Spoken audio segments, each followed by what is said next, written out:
So in continuing this pencil guitar experiment, on this one we're going totally flat. The pencil design is different on the top than the bottom. I figured I'd just do them both different and then I'll see which one I like better and I'll make that the face of the guitar. The pencils float in epoxy, so if I were to just pour it right now, the pencils would float out of design. That's why I've got these wooden posts, and what I'll do is I'll glue these on top of the pencils to hold them down when I pour.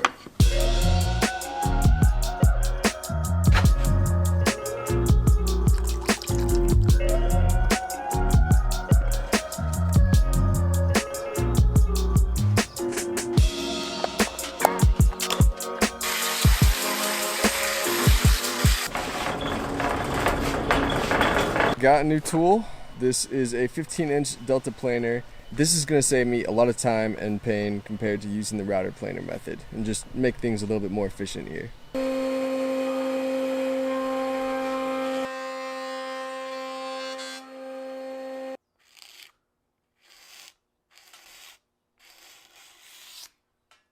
Pouring a layer of epoxy. I'm hoping this will end up about 1/8 of an inch thick on this surface. And then I will plane the other side and do the same to it. Alright, got both sides planed and epoxy coated. They look really good so far. A little bit of color bleeding from the epoxy, but that's alright. So now it's time to get this thing cut out.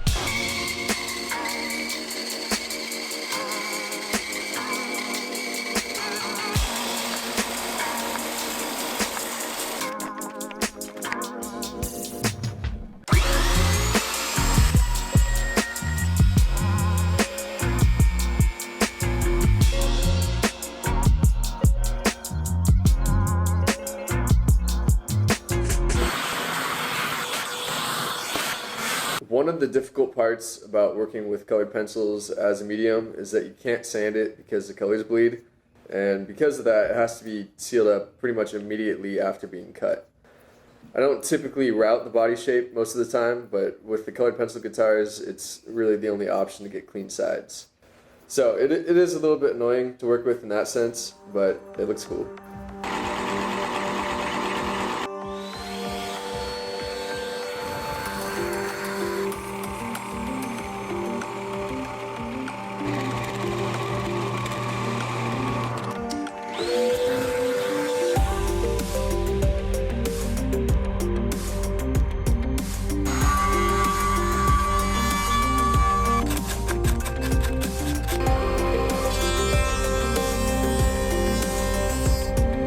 I got this little saw at Harbor Freight to cut fret slots with. I haven't tried making my own fretboard yet, so this is all kind of an experiment. The kerf on the saw blade it comes with is too wide, so I ordered another blade with the right kerf for the fret slots. I built this little table out of thin plywood, and it just basically rides on the saw like this.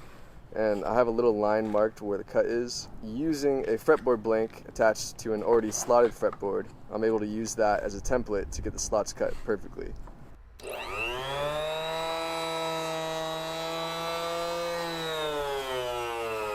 That saw is a little underpowered. It took a while, but it did get the job done.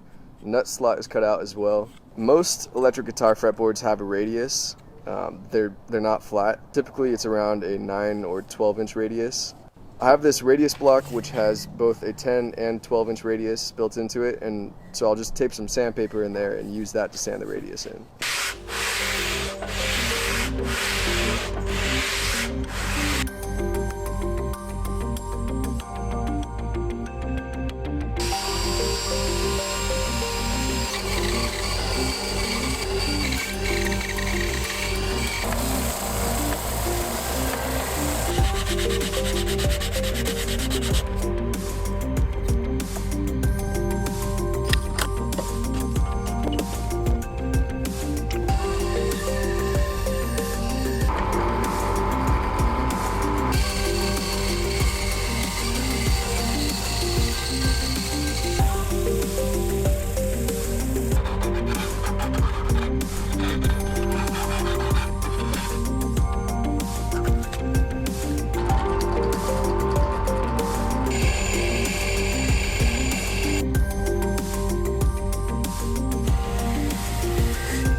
these are the offcuts from the neck, and the idea here is to resaw these into multiple thin pieces, then glue them up together to make the control cavity cover out of.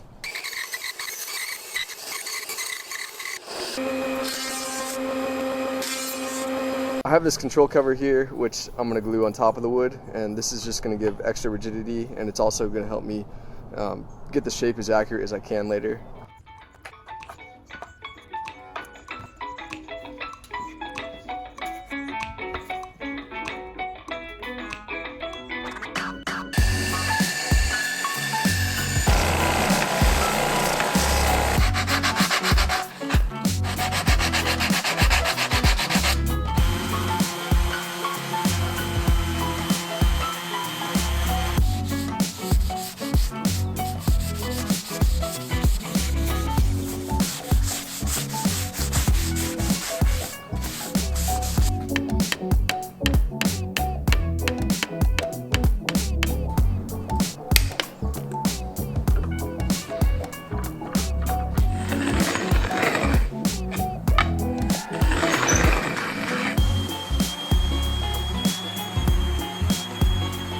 Something else new that I want to try on this guitar is adding binding around the entire perimeter. If you can see, there's a little edge of clear epoxy from the top and bottom seal pores, and I think the binding will cover those up nicely and kind of just tidy up the whole body.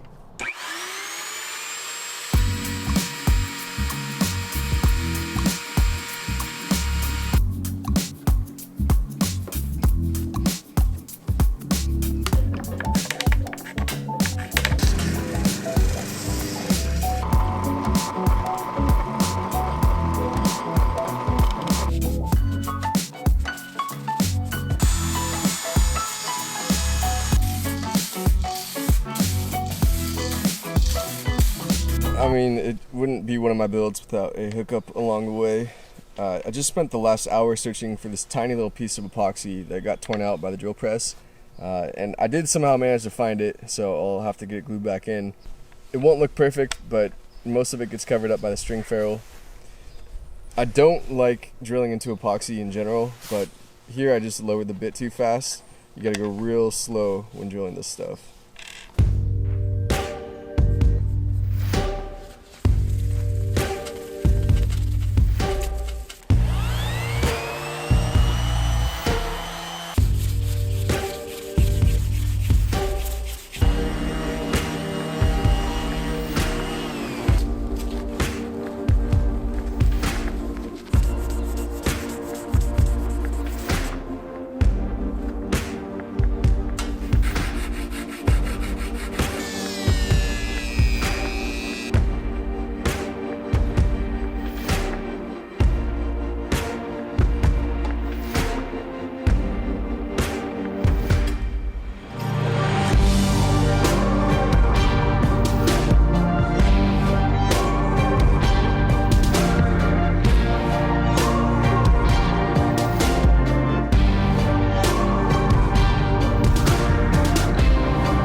Personally, I like the design of this guitar with the pencils laying flat a lot more than the other designs I've done with pencils. The first thing I want to mention real quick is that I am going to be selling this guitar. I've got too many guitars laying around, so I figured it's about time. And with everything going on in the world right now, and especially here in the United States where I live, what I'm going to do is put this guitar up for auction on eBay, and whatever it sells for, I will be donating 100% of that to Feeding America's COVID-19 Response Fund. Feeding America helps towards getting food and funds to local food banks across the United States, which is really significant during a time like this. So I mean, hopefully we can do a small part here in helping out those in need during tough times like this. And I will put the eBay link in the description. It's got DiMarzio humbuckers, which I really like the look of. No covers, just the chrome tops, which look really slick. Hip shot bridge and locking tuners. It's got a 3-way mini toggle to switch the pickups. This guitar, it did take a while because I was trying out some new things with it, like the fretboard, which came out really well, and the figured maple looks awesome. The playability and feel on the neck is really good. It plays super smooth, so overall I'm pretty ecstatic with how it plays. Another thing with the pencils laying flat like this, it should be significantly stronger than the other guitars where the pencils are more vertical. So I really do think this is the ideal orientation for a guitar. It's pretty bright sounding. I'll show you here just real quick. I'll do an official demo at the end of the video, but right now I kind of just want to give you guys a feel for the different pickup selections. The bridge pickup is pretty bright. And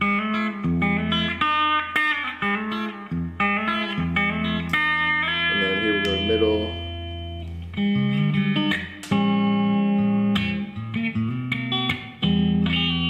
And finally go to the neck.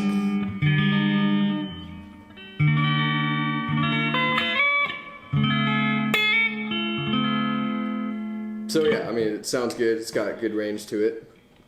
Another thing I want to mention real quick is that I didn't put any strap buttons on this guitar. Sometimes I do, sometimes I don't. I typically intend for my guitars to be more of an art piece than something you're going to go, play concerts with and stuff. So there are no strap buttons on this guitar, but if whoever buys it wants to throw them on, that can be done pretty easily. This thing's not factory standard grade. There's small aesthetic imperfections here and there. But overall, I think it's the best looking guitar I've made yet, and I'm excited to finally get one of my guitars on the market and into somebody else's hands. So if you guys want to, check out that eBay auction if you're interested. Like I said, I will be donating 100% of whatever it sells for to Feeding America's COVID-19 response fund. Other than that, hope you guys are all staying safe out there, and I'll get to the demo here in a sec. As always, you guys can follow my work on Instagram at Burls Art.